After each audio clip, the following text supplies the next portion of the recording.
সুপ্রিয় শিক্ষার্থীরা, আজকে আমরা এসএসসি কেমিস্ট্রি একটা ম্যাথ সলভ করব। আচ্ছা, তো চলো আমরা করি।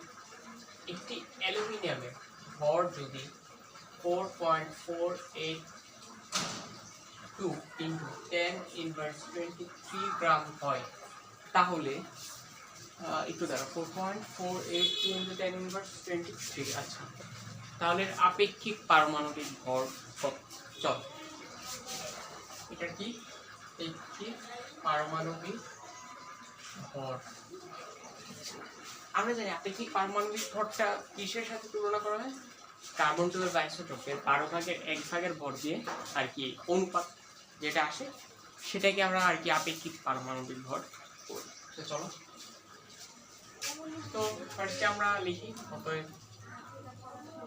অ্যালুমিনিয়াম এর আপেক্ষিক পারমাণবিক ভর।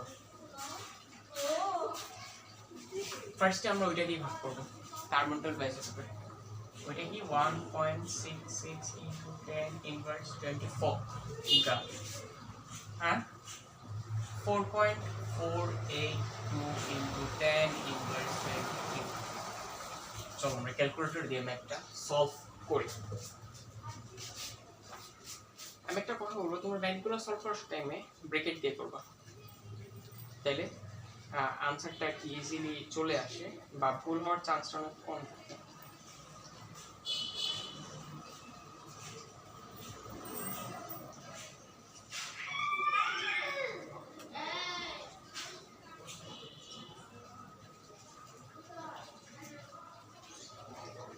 তো আমাদের আনসার আসে 27।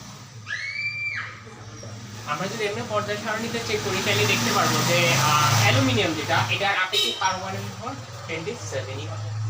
তো এটা একদম দিয়েছিলাম, যে ম্যাথটা দিচ্ছ তাই অসংখ্য ধন্যবাদ। এবং নেক্সটে তোমাদের যদি আরো কোনো প্রবলেম সলভিং থাকে অবশ্যই আমাকে জানাবে, ইনশাআল্লাহ।